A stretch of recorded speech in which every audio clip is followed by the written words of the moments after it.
तंत्र क्या है? सबसे पहले तंत्र के अंदर आता है तंत्र, हमारा मन। यंत्र, योग यानी कि साधना। आप जिस देवता की उपासना करते हैं उस देव के जैसे बनते हैं।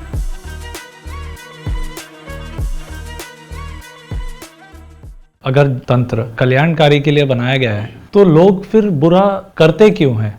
अभी लोगों को फास्ट मनी चाहिए, जल्दी पैसा कमाना है। तंत्र के बारे में उतना जानकारी है नहीं, यूट्यूब पे या इधर उधर छोटी मोटी किताबों में छोटे छोटे उपाय दिए जाते हैं और वो किए जाते हैं।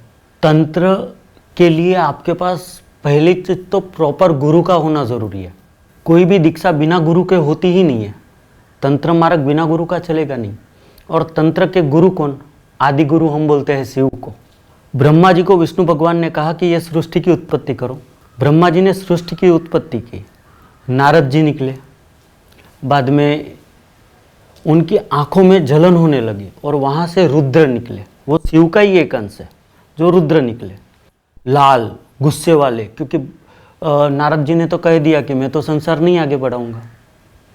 और शिव जी गुस्से वाले, क्रोधित, लाल, और उन्होंने भी बोल दिया कि मैं उत्पत्ति करूंगा, पर मैं भूत पिशाच डाकिनी साकिनी प्रेत पलित ये सब की उत्पत्ति करूंगा, क्योंकि वो तामसी थे। उन्होंने उत्पत्ति कर दी। ये भागवत जी के हिसाब से या ब्रह्मवर्त पुराण के हिसाब से देखा जाए। शिव पुराण के हिसाब से यदि आप देखोगे तो शिव का नहीं कोई आदि है, नहीं कोई अंत है। वो अजन्मानो लोका है। महिम्न स्तोत्र के अंदर आता है ना जी। अजन्मानो लोका किमवयववन्तोऽपि जगत, जिसके कोई आगे नहीं है, पीछे नहीं है, अकेला है, जिसको जन्म देने वाला कोई नहीं है, मृत्यु करने वाला कोई नहीं है। पर हमारे शास्त्र की विशेषता ये है कि यदि आप शिव पुराण देखो तो शिव का महत्व बताया है, गणेश पुराण देखो तो गणेश का महत्व बताया गया है, देवी पुराण देखो तो देवी का महत्व बताया गया है कि देवी ने यह सृष्टि की उत्पत्ति की।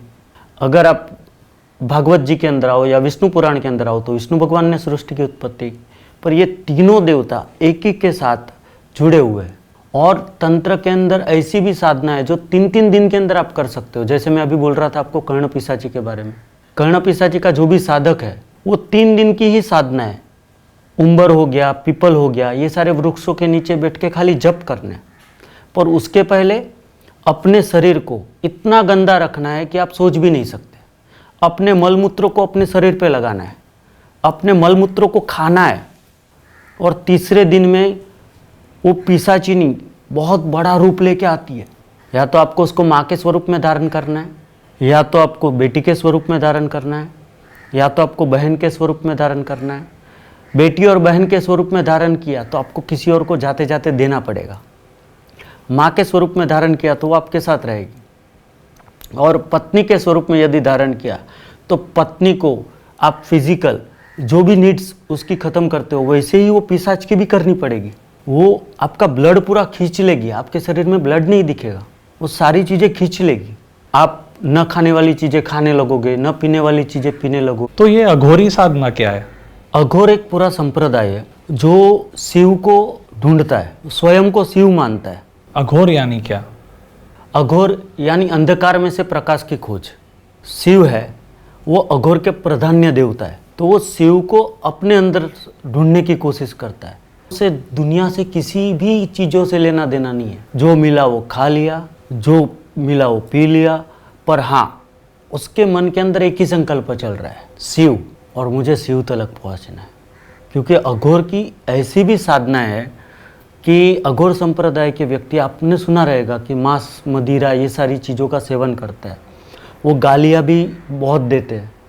पर यदि किसी अघोरी की आपको गाली मिल जाए तो आशीर्वाद स्वरूप में तंत्र मार्ग में गिनी जाती है कि उन्होंने हमारा काल हरण कर लिया, हमारा बुरा वक्त ले लिया, तो उन्होंने गालियाँ दी। और दूसरी चीज़ कि अघोर की एक 21 दिनों की साधना है जिसके अंदर अघोरी एक नदी के किनारे या कोई भी जगह पे बैठ के साधना करता है। तो वो नदी में से शव बहता बहता उसके पास आता है। नदी का बहाव किसी भी ओर हो, वो शव उसी की तरफ आकर्षित होता आएगा।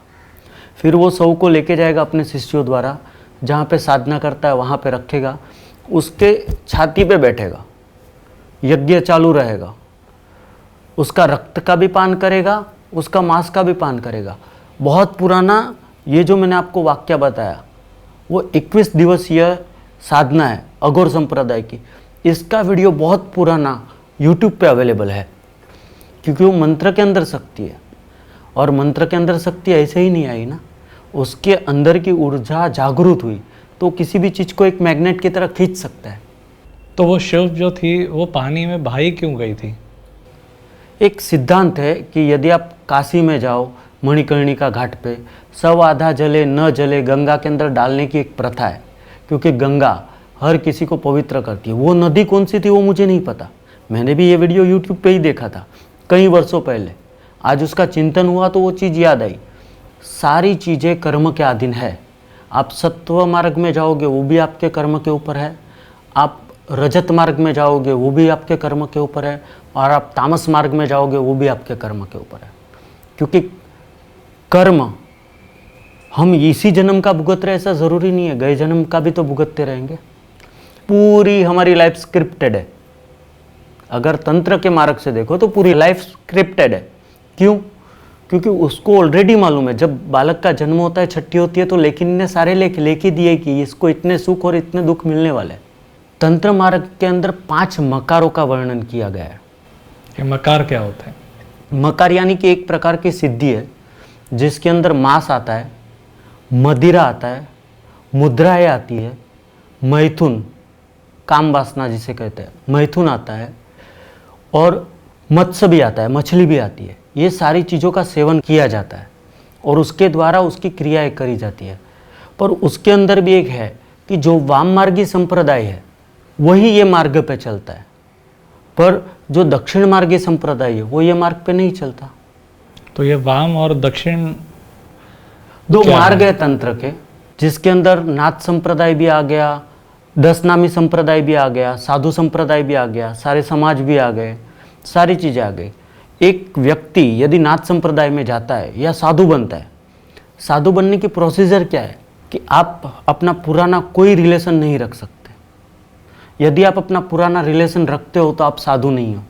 और दूसरी चीज़, जब आपको गुरु मंत्र देते हैं कान के अंदर, तो आपका नामकरण विधि होता है कि आपका नया जन्म करवाया जाता है, आपका नाम कोई अलग रखा जाता है, और जीते जी खुद के पिंडदान खुद को करने पड़ते हैं कि मैं आज संसार से मर गया। और वो साधु मरने के बाद में उसको लोभ मोह कुछ नहीं रहता, उसको पैसा दे तो भी भले, उसको पैसा ना दे तो भी भले, उसका अच्छा करे तो भी भले, ना अच्छा करे तो भी भले, तो ही साधु में आते हो। दुनिया से कोई लेना देना नहीं। अघोरी भी इसी प्रकार होता है। अघोर संप्रदाय में गए तभी आप आ सकते हो जब आप सब कुछ करके आए, कल की फिक्र नहीं, आज के बारे में सोचना नहीं। और साधु के बारे में एक छोटी सी व्याख्या है कि जिसका जीवन सरल उसका नाम साधु। बनावटी जीवन वहाँ पे नहीं चलता है, वो जैसे है वैसे ही दिखना चाहिए।